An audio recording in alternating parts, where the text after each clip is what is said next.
Hi guys, I'm Aoifé. I'm going to talk today about product placement on UK television. I'm going to be paying particular attention to comparisons between the UK market and the US market, mainly just because it's such a popular and well-established industry in America. So I'm going to begin with giving a quick background to product placement in the UK and talking about the guidelines which were previously in place before the new regulations came about, as well as touching on some of the main supporters and objectors to the new regulations. I'll then be discussing the new guidelines and regulations which Ofcom put into place, which mainly relate to the types of products which can be placed and also the types of shows in which they can be placed, and as well as how the Ofcom aim to make viewers aware of product placement. After that, I'll have a look at the use of product placement over the past year, focus on some particularly important placements, as well as including some figures measuring consumer responses to the product placements. And then moving on to what the future holds for product placement, taking into account the opinions of several industry experts, I've come up with some potential future moves for advertisers and producers, and I'll also be looking at why there are differences in the UK and US product placement industries. So before the 28th of February 2011, commercial product placement was completely prohibited in the UK on UK produced television shows. It had already existed in some forms in that it was allowed on shows which had been made internationally and were specifically targeted at a UK audience, such as American sitcoms or American programmes which are also broadcast here. So changes to Ofcom regulations mean that paid for placements are now allowed in television, although before these changes came about, there were, with any major changes to regulations like this, conflicting opinions regarding them. So I'm going to have a look at some supporters of the changes at the minute. The first one is PACT. So there's a quote up there, I'm not going to read it out. If anybody can't see it, I will if you need me to. But basically, they submitted their views to a consultation which took place before the new regulations were decided on. They say that they were supporting Ofcom with the changes for several reasons, but mainly because it would put British producers and broadcasters onto a more level playing field with their international counterparts. And it would also bring in additional streams of revenue, which would hopefully in turn lead to higher quality productions. Sorry. In America, product placement makes up around 5 to 6% of advertising on television. And it was estimated by Ofcom that it would provide additional revenues in the UK of up to £30 million for broadcasters.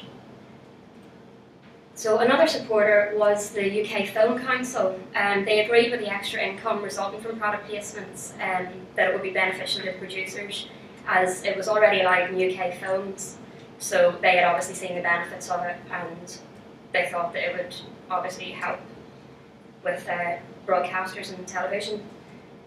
In 2009, the DCMS, the Department for Culture, Media and Sport, issued a consultation which said that viewers are capable of recognising when they're being sold to, and there is no evidence that product placement in films and non-UK TV shows has led to viewers being misled or harmed. So this was another point that was made by the UK Film Council in their input to the consultation.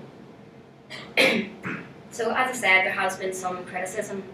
Objectors to the changes included lobby groups Voice of the Listener and Viewer, or the VLV, and also the Incorporated Society of British Advertisers, or the ISBA. So I'll start with the VLV.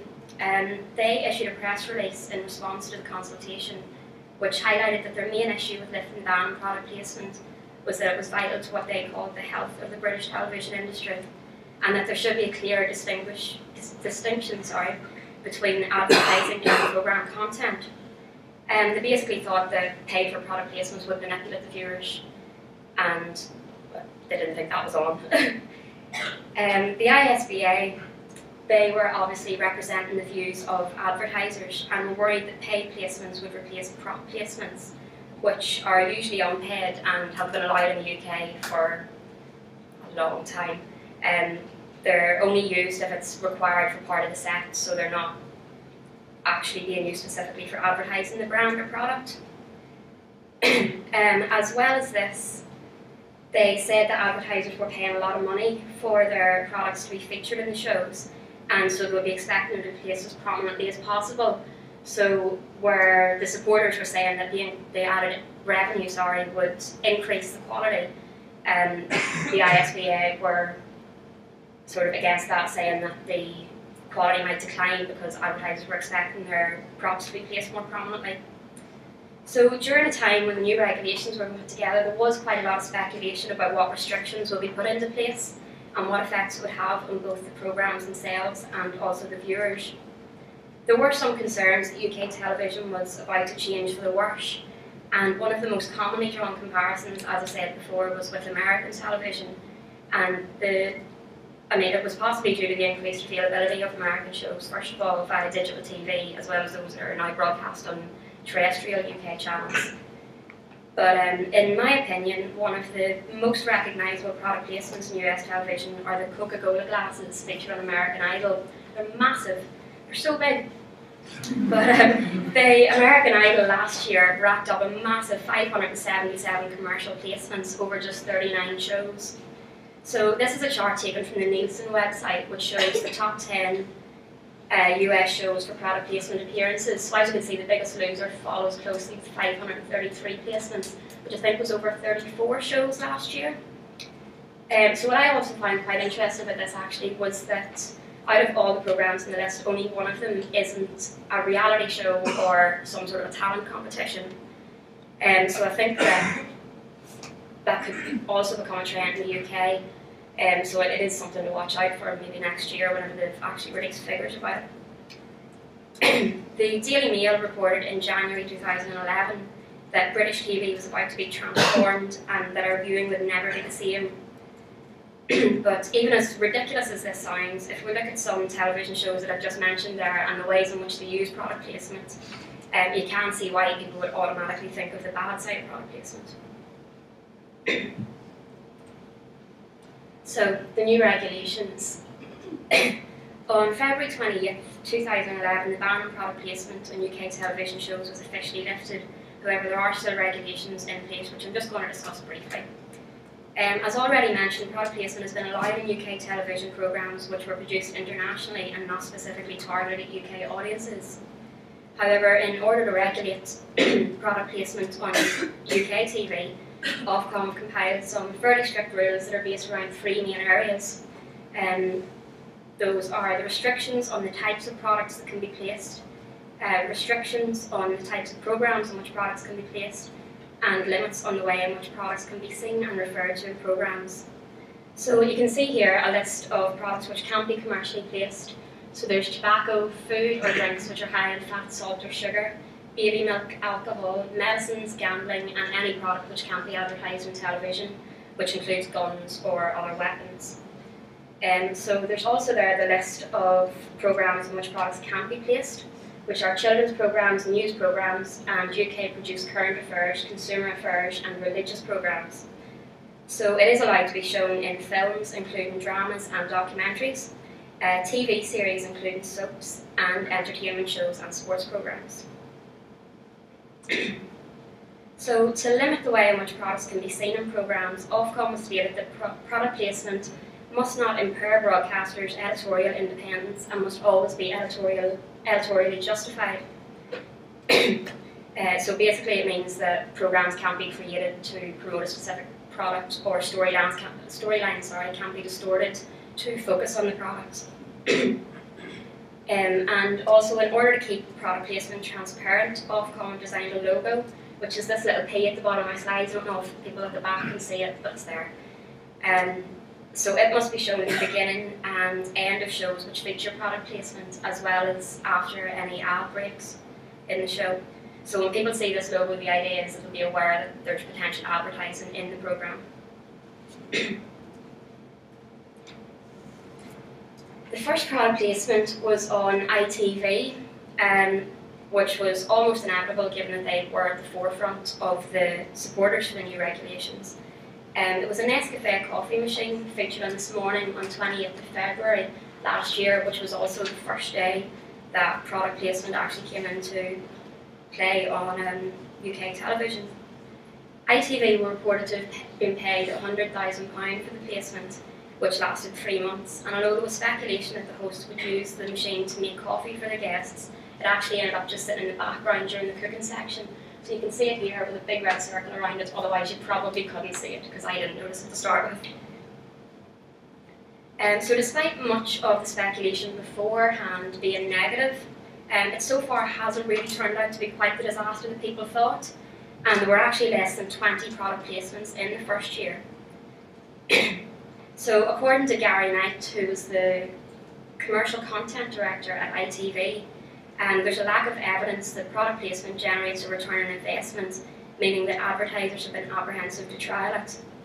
He also recently claimed that ITV will be rolling out product placements over the next few months, and he predicts that this will spur the market on once other advertisers see the benefits of it. Net price of Pact. He added that it's been a similar story to when sponsorship first started. It started off slowly, people weren't sure about it, but now no one really thinks twice about it. So again, once advertisers see the benefits of it, they'll jump on board. There are some signs that it's actually already happening, with big companies including L'Oreal signing deals. Theirs is with Hollyoaks, and Nationwide have recently renewed their contract with Coronation Street to place a cash machine in the corner shop, which that was actually the first primetime product placement on UK television as well.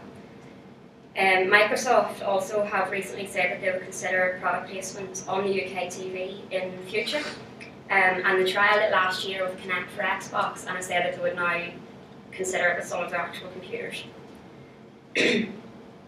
So there are some figures there from the YouGov survey. They aren't as up to date as I would have liked. These are from July 2011. The next ones are actually due this month, but I've been checking up until this morning. There's still no sign of them, so they'll probably be out in the next few weeks. So as you can see, there was 72% of respondents claimed to know what product placement is. So this was up from 64%, which was discovered in a similar survey carried out just 5 months beforehand. Another figure I found quite interesting there was that a quarter of 18 to 24-year-olds said that their perception of a product would be changed positively if they saw it featured on a television programme. So I think that if this figure rises in the next survey, that could be a definite demographic for brands to focus on. Then, in an individual case study commissioned by ITV focusing on This Morning and the Nescafe product placement, it was discovered that 60% of This Morning viewers could recall a coffee product appearing in the show, and a fairly large percentage said that they were considering buying a coffee machine, or specifically a Nescafe model.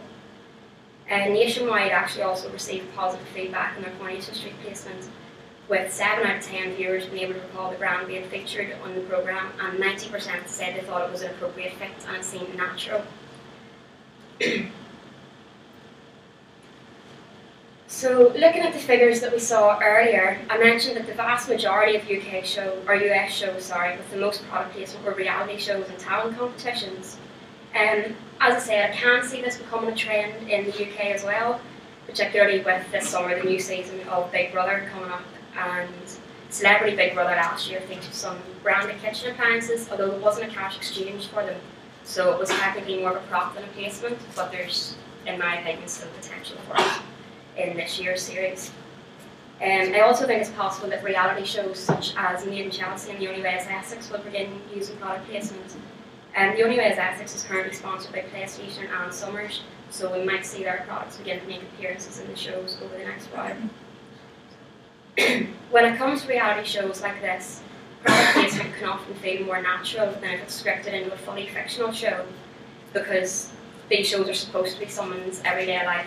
After Rebecca's presentation yesterday, I bet you make up your own mind about that, but it does make it feel more natural. Like if you're watching a series that you've been maybe a fan of for years, and suddenly there's a box of Cocoa Pops or a jar of Mr. Muscle or something sitting there, you might initially think it looks a bit out of place. So there are also statistics there showing what types of products consumers feel are most suitable for placing, with most popular being cereal, household appliances and milk, with 51%, 49% and 48% of respondents naming them. So if advertisers take this on board and consider what viewers are willing to accept from product placement, we may see a rise in the numbers of these particular products being placed.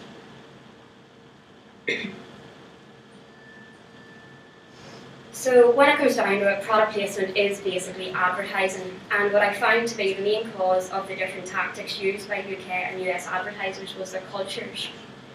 In general, it seemed that US consumers are a lot more responsive to the hard sell approach of advertisers. There is the view that the UK is a more marketing savvy nation, and the American approach is often very cheesy and in your face. Sorry, Robbie.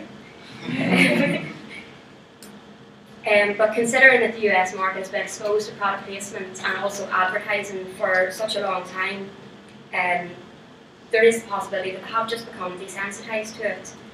In the UK, product placement is obviously a very new thing, but even advertising on television has only been allowed since the 1950s. So it's not something that's always been there. In the US, there's pretty much never been television without television advertising. So I think that part of the reason why product placement hasn't taken off as much as what was expected is due to the strict rules that Ofcom has set out. In particular, I think that the limits on food and drinks that can be placed might affect its popularity. Because if we look at product placement in other countries, fizzy drinks, alcohol and unhealthy foods are a huge portion of it. Although I definitely don't think these restrictions are a bad thing, it just might mean that product placement won't be as big a market as first predicted. This was also a factor cited by several industry experts that are researched, including some at ITV and several branding companies who work to place products in shows. It had been estimated that while US product placement makes up around 5 to 6% of TV advertising revenue, it could be limited to around 3 or 4% here due to the stricter guidelines.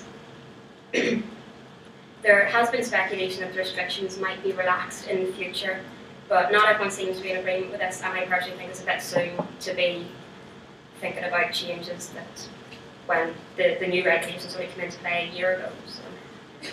There is also the chance that the reason why it hasn't made such a massive change is because depending on how far in advance programmes are shot, it could be months before they're broadcast. So deals that were made 6 months ago may only actually be appearing on our screens now.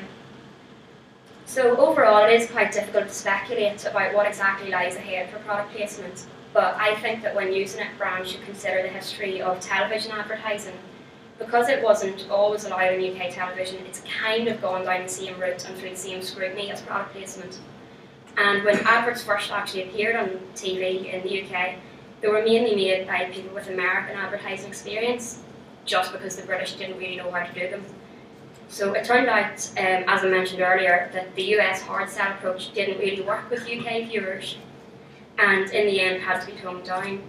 So from what I've researched and from looking at the past product placements over the past year in the UK, it does appear to have started off toned down, but I hope it stays that way. I don't know about you. Thank you for listening.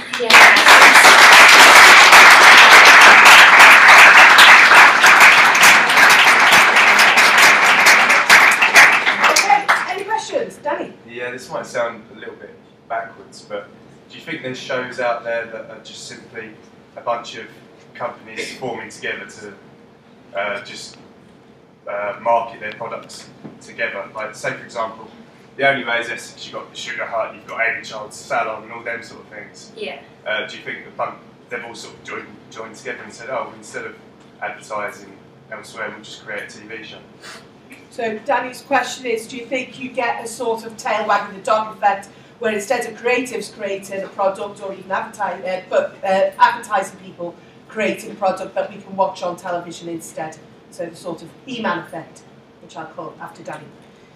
I think it's not entirely impossible that it could happen, but I don't see it happening anytime soon. Ofcom are really fairly strict about the regulations that they've set in place, so I imagine that if they thought that the need for the product wasn't editorially justified, as they've stated, I don't know. I mean, maybe with The Only Way is Essex, the Sugar Hut do kind of, it's a lot of free publicity, isn't it?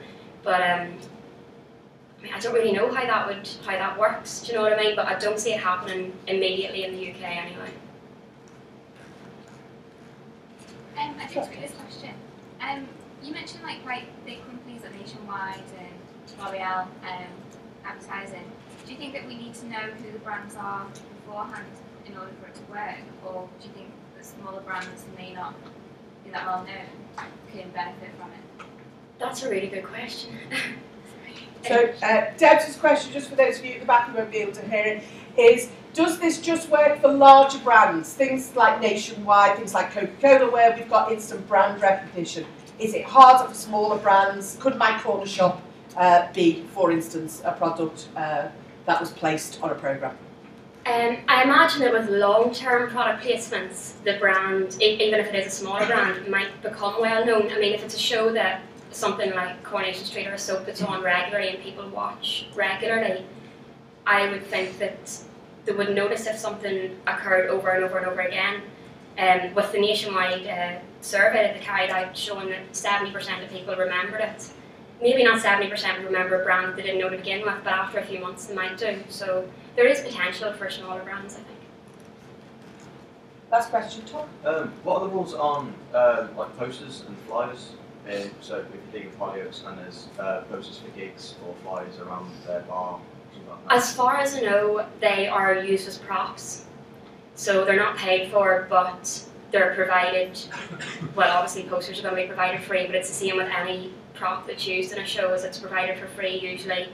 So it doesn't actually cost the producers anything, but it doesn't directly sort of give revenue to the advertisers. So I think that's how flyers and posters work as well.